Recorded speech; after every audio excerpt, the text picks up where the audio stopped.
justice pour wax loolu. et dafay taxawaay justice. mais loolu yëpp day tey xel. c'est-à-dire que homme d'État du wax loolu. yaakaar naa ne tey du ko wax mais loolu tamit moo lay won ne te foofu peut-être la ñuy am un peu d'indulgence waaw un peu d'indulgence maanaam seen expérience homme d'État moom la ñu nekk processus bi ci lañ ne donc dinañu daanu jógaat wax yoo xam ne waruñ ko wax jógaat parce que en réalité musuñu exercer un pouvoir d'État te day feeñ c'est tout à fait normal dafay day nekk période d'apprentissage ba ngay xam ba ngay mën peut-être que d'ici 5 ans dinañ changer bari dina changer ci ñoom mais en même temps que mu wax ko loolu nag mooy indi parce que aussi bi ñuy doog a commencer c'était l'homme fort bi ñuy doog a commencer il est venu ak aussi bi ñuy commencer Diomaye mooy Sonko moom légitimité bu am doole la am daanaka ku ñuy nommé lu ci bëri ci moom ngay jàpp bu ko militants yi ne kii soxlawul sax mu ne dinaa ci taxaw daal di teg def veto dafa am xam nga droit de veto ci ay ci régime bi nga xam ne moom lañ ne dafa de affaire boo xam ne affaire boo yooyu yëpp il est évident que ay problème la yoo xam ni ñoo xam ne am nañ état nan lay doxale ak pouvoir présidentiel nu mu toll yooyu yëpp day indi ay jeexi jaax yooyu yëpp day indi ay jeexi jaax et da nga jàpp doole boobu dafa wàññeeku wala dans tous les cas mënuñu wax ne tant que defuñu ay sondage defuñu ay kii te fii am nañu appareil instrument yooyu moo mën a wax ne ah yow am nga toujours doole parce que tant que man de mon point de vue mu ngi taw nekk premier ministre lu ko neex bu wax te dara du ko ci fekk mooy doole jàng fa ba tey waaw kooku ci sama gis-gis parce que kooku quand même c'est très pratique président day wax mu wax leneen tey gisoo ne même le peuple sénégalais wala l'opposition ci boppam dañu xaw a sévère trop ci Ousmane Sonko. Ça c'est tout à fait normal. En réalité Sonko. parce que duñ ko pardonner dara quoi. c'est que Sonko nag moom ci boppam. foofu la ñuy wax ne Sonko est un phénomène. C'est-à-dire Sonko a beaucoup contribué ak Pastef à ce que troisième mandat bañ a am. Il a été radical. Il a été aux frontières de la violence et de l'insurrection pour affaire yi bañ a am. voilà ak ñeme bi mu ñeme. ak li mu subir. loolu yëpp dafa am impact. voilà si day am impact bés bu ñëwee ci pouvoir bi ça veut dire que bés bu jëlee pouvoir. kenn du ko baal dara. am na ça c'est benn ñaar comme dafa jël affaire yi xam nga.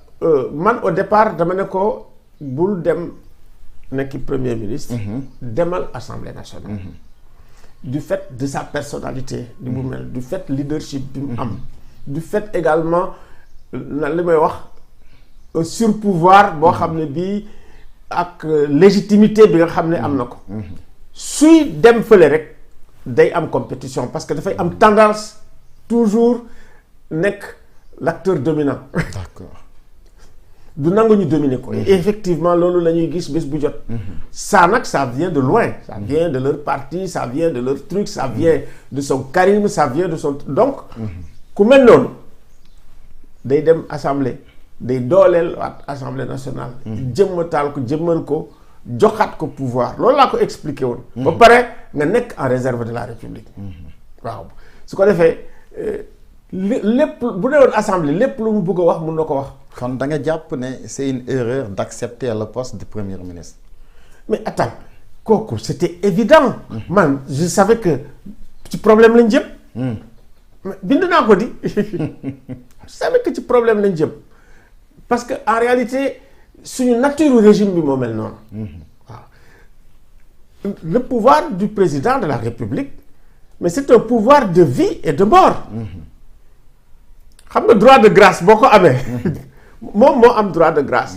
moom moo war a déclarer guerre. moom moo war a signer les traités de paix moom moo war a bu décider ni dañuy battre monnaie suba CFA bi dañ koy génne donc président dafa am doole moom mooy nommer pouvoir de nomination boobu sax moom la Giscard d'Estaing ba nit ñi seen loyauté par rapport ak sa pouvoir de nomination la waaw parce que bés boo ko amatul rek jeex na c'est déjà ça une différence fondamentale entre moom ak kii nga xam ne mooy premier ministre am et puis plus mu dem plus muy sur le plan international plus image am di yéeg plus autorité am di yéeg plus da ngay gis dootul d'accord sax koo xam ni kii da ngay am sikki sàkka ci li muy wax donc loolu yëpp suñu régime présidentiel bi moo mel noonu te suñu régime présidentiel sax dafa wute ak bu tubaab yi gis nga bu tubaab yi tey est-ce que yaa ngi topp suivre li fa am France ñu ngi ci crise bu rëy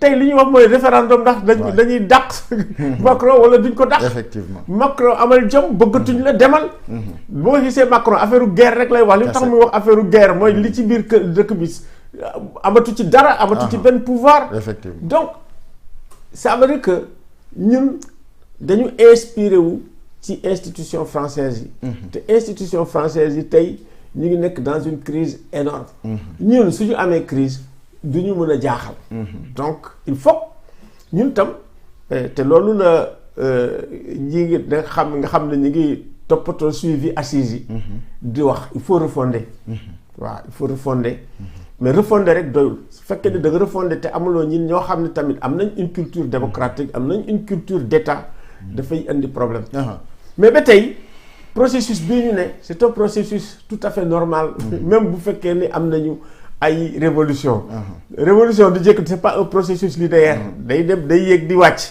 tey Ousmane ci révolution boobu nga wax dafa mel ne moom ba tey wàccul révolution bi vu que moom heure bu defee sorti rek am na ñu muy attaqué récemment gis nañ ko ak le ministre des finances Cheikh Diba gis nañ aussi ak Mabou le ministre de l'agriculture gisoon nañ ko aussi yéen la société civile ba mu leen fi taxé de fumier heure bu génnee aussi day attaquer la magistrature tout ça regard boobu ban regard nga def ci position Ousmane Sonko yooyu. mais ci moom lay mujjee. d'abord fonction c'est une fonction éminente. ça veut dire que yow ci sa bopp yow yaay coordonner. action gouvernementale. donc bu fekkee ne yaa ngi leen di wax ci biti ça veut dire que yow. sa coordination des na. am na problème. oui yow yaay coordonné. donc biir conseil des ministres war nga ni diw lii donc non seulement sa coordination des na mais yow li ngay reprocher président. naan ko amoo autorité. autorité am des na. parce que autorité bu ko amee bu waxee. du ñëw di ko rectifier noonu am na ñoo xam ne dañu ne moom de day wax dëgg mais. am na ay dëgg yoo xam ne am na fu place boo xam ne moom lañ koy waxee moom lay wax toujours sax ak banque mondiale kii FMI jarul mu naan FMI defal nii defal naa ñoom bëgguñu restructurer na diriger délégation bi ñu dem Washington ñu FMI toog mu toog ñu ni ko ñu waxtaan ñu ko ñun fii mooy suñu limite FMI ni ñu fii ñooy suñu limite ñuy wax ba d'accord te ci d'accord lañ jëm waaye plus nga retardé ko plus ngay dem di leb te fi ngay leb kii moo ëpp naka lañ koy waxeeti sax kii bi taux de change taux bi dafa élevé ay 6% la sur le plan régional mais boo jëlee les taux concessionnaires yi non seulement 0% la mais des fois sax dafay am ay 5 ans et demi ñu bàyyi la presque doo fay donc temps bi nga ciy am doo sonn coono boobu donc balaa ngay toog ba ñu naan est-ce que mois de mars dinañ mën a fay ñin ñi wala duñu fay ñin ñi wax dëgg yàlla yow jiiteel délégation bi demal nga wax ak waa FMI waa FMI ñoom amuñu benn droit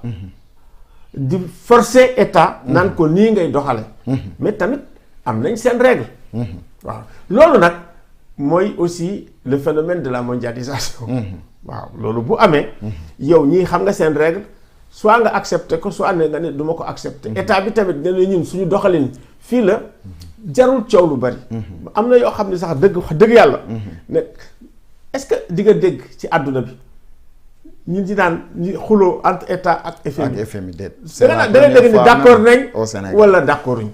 waaw bu ñu d'accordee c'est bon ñu dem bu ñu d'accordul c'est bon mais ci seen négociation yi ngay dégg mais taxaw homme d'état daan waaw ñun nangu nañu lii nanguñu laa nangu lii.